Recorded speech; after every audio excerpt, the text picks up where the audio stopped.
sua também. Amém? Muito bem, vamos então abrir a palavra do Senhor no Evangelho de João, capítulo 1, e vamos ler do verso 1 ao 14. Evangelho de João, capítulo 1, verso 1 ao 14.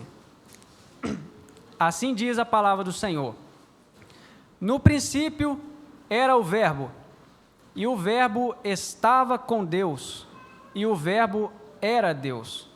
Ele estava no princípio com Deus. Todas as coisas foram feitas por intermédio dele, e sem ele, nada do que foi feito se fez. A vida estava nele, e a vida era a luz dos homens. A luz resplandece nas trevas, e as trevas não prevaleceram contra ela. Houve um homem enviado por Deus, cujo nome era João. Este veio como testemunha para que testificasse a respeito da luz, a fim de que todos virem a crer por intermédio dele. Ele não era a luz, mas veio para que testificasse da luz, a saber, a verdadeira luz que, vinda ao mundo, ilumina todo homem. O Verbo estava no mundo. O mundo foi feito por intermédio dele, mas o mundo não o conheceu.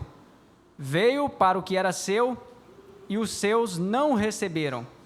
Mas a todos quantos o receberam, deu-lhes o poder de serem feitos filhos de Deus, a saber, os que creem no seu nome, os quais não nasceram do sangue, nem da vontade da carne, nem da vontade do homem, mas da vontade de Deus. E o Verbo se fez carne e habitou entre nós, cheio de graça e de verdade, e vimos a sua glória, glória como do unigênito do Pai.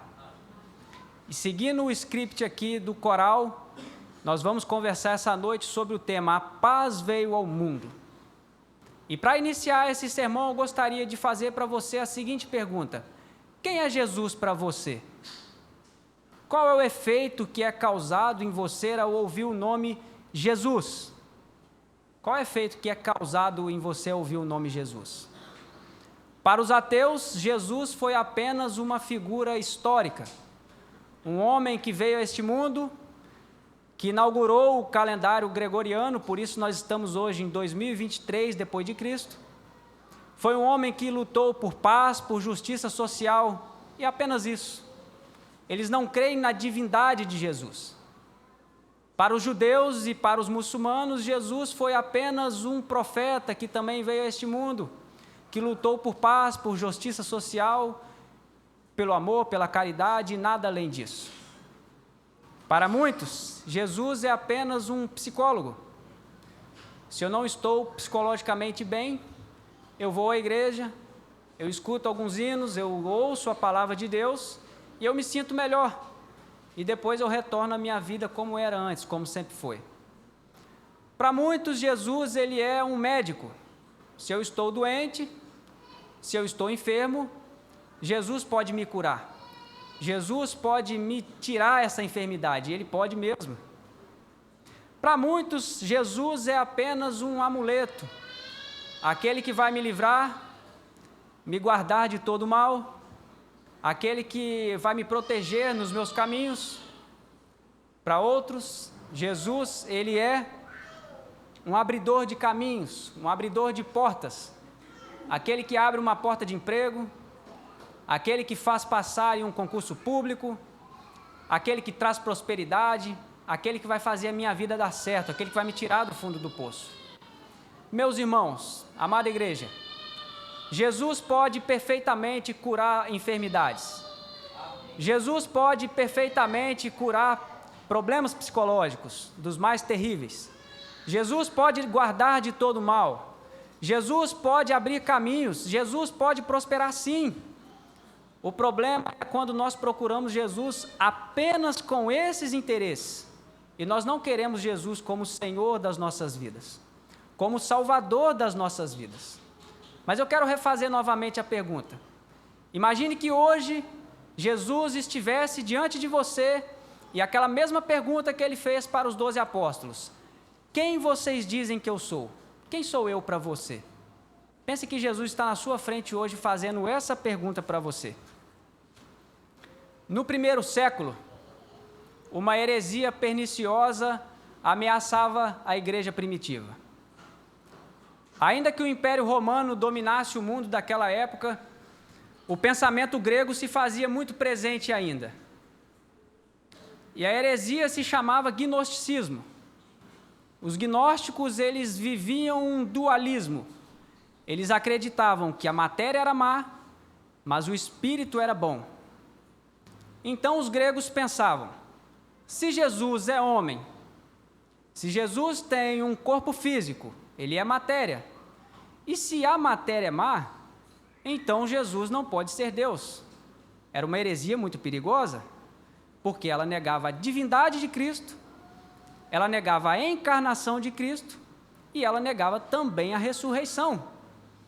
E o apóstolo João escreve aqui os primeiros 15 versículos deste capítulo 1 exatamente para combater esta heresia. No versículo 1 ele inicia dizendo, no princípio era o verbo. Ele se refere a Jesus aqui como a palavra, como verbo. No princípio era o verbo, e o verbo estava com Deus, e o verbo era Deus. Ele estava no princípio com Deus. Todas as coisas foram feitas por intermédio dele, e sem ele, nada do que foi feito se fez. Ou seja, Jesus não só é Deus, como ele é também o Criador do universo. Ele estava no princípio com o Pai. Mas ele continua no verso 4, a vida estava nele e a vida era a luz dos homens.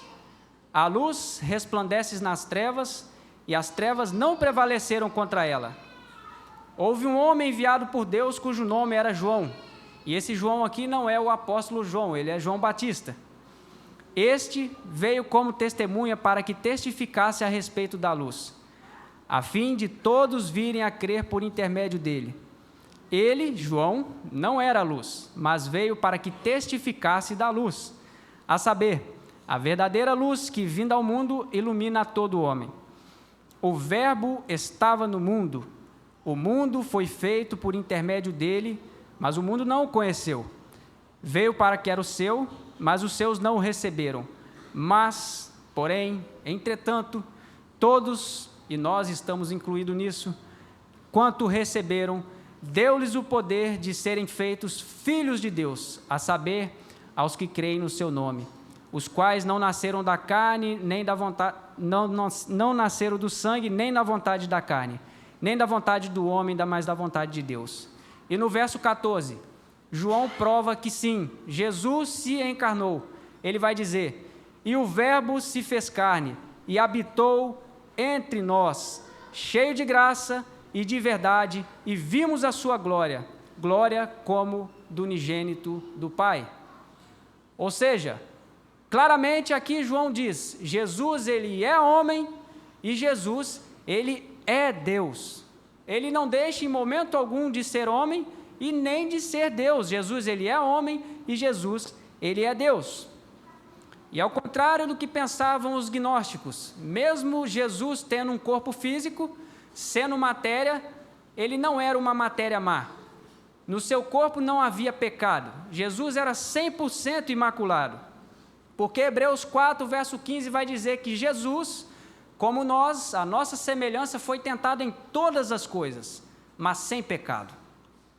A 1 de Pedro, capítulo 2, verso 22, diz que Jesus, ele não cometeu pecado, nem dolo algum se achou em sua boca. Ou seja, Jesus é homem, Jesus é Deus e Jesus é 100% santo, meus irmãos.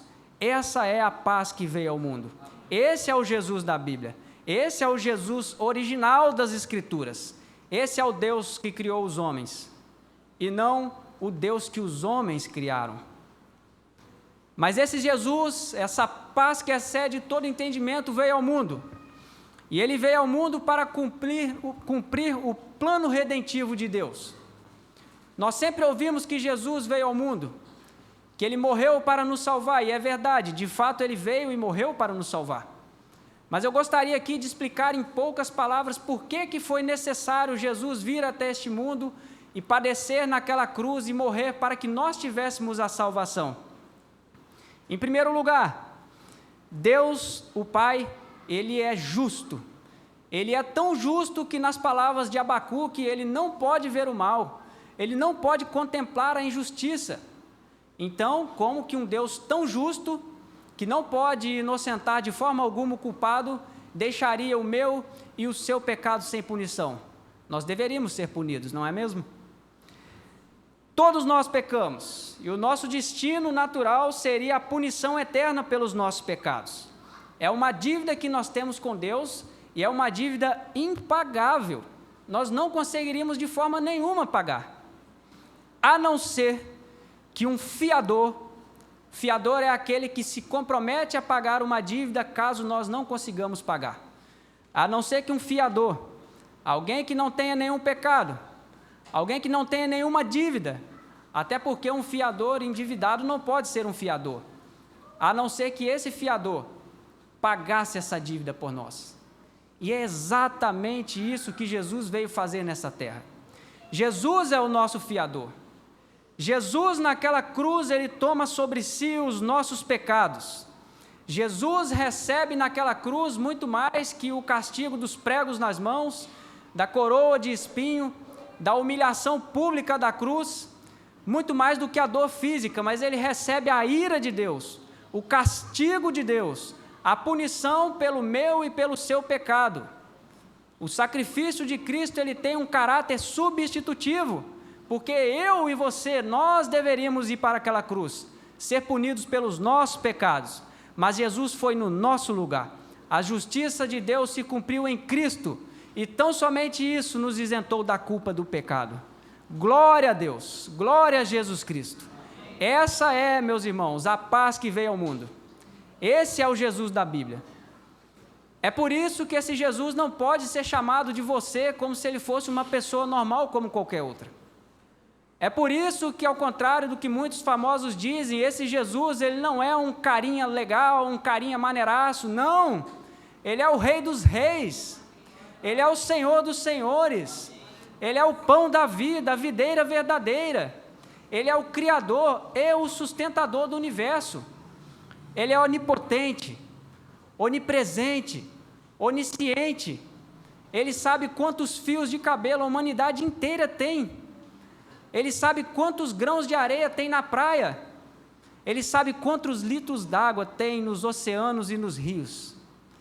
Ele sabe onde nasce o vento e conhece onde o vento terá fim. Ele sabe quantos centímetros há entre a terra e o céu. Esse é o nosso Jesus. Esse é a paz que veio ao mundo. Esse é o Cristo, o Messias prometido.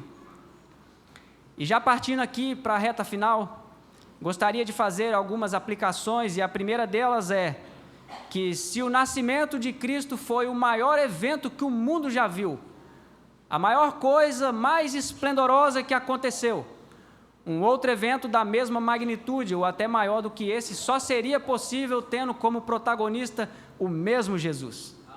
E esse evento acontecerá, porque Jesus voltará. Jesus voltará para buscar a sua igreja. Jesus voltará e levará consigo mesmo um povo lavado e remido pelo seu sangue. Aqueles que sim são pecadores, mas pecadores confessos, arrependidos e que por toda a sua vida procuraram passar bem longe do pecado. Meu querido irmão, minha querida irmã, se você está em Jesus, eu tenho uma ótima notícia para você. Jesus é mais que suficiente. Você não precisa de mais nada. Você já tem tudo o que você precisa.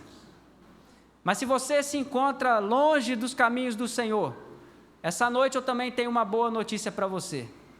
Se você se arrepender dos seus pecados, a 1 de João, capítulo 1, verso 9, diz que Ele, Jesus Cristo, se nós confessarmos os nossos pecados, Ele é fiel e justo para nos perdoar os pecados e nos sarar de todas as injustiças. Não importa quão grave é o seu pecado, não importa quão tortuosa tem sido a sua vida, se você, hoje, aqui mesmo, confessar a Jesus o seu pecado e se arrepender do fundo do coração, Ele pode perfeitamente te perdoar e te dar uma nova vida. Esse é o Jesus das Escrituras. É a paz que veio ao mundo. Ele que nos traz a paz. Como diz o profeta Isaías no capítulo 53 de seu livro, o castigo que nos traz a paz estava sobre ele, e pelas suas pisaduras fomos sarados. Jesus, aqui mesmo no livro de João, capítulo 7, verso 37 e 38, ele estava na festa dos tabernáculos ali em Jerusalém, e ele vai dizer: se alguém tem sede, venha a mim e beba. Como diz as Escrituras, do seu interior fluirão rios de águas vivas. É isso que Deus tem para mim e para você aqui nesta noite. Eu gostaria de convidar cada um de vocês a fechar os olhos. Vamos fazer uma reflexão. Vamos pensar como está a nossa vida. Como estamos nós diante de Jesus? Se porventura algum pecado ainda te prende, confesse a Jesus. Ele pode salvar. Ele pode libertar. Ele pode transformar. O nosso Deus é um Deus de milagre. Amém. Após alguns instantes de silêncio, eu estarei rompendo o silêncio para fazer uma oração.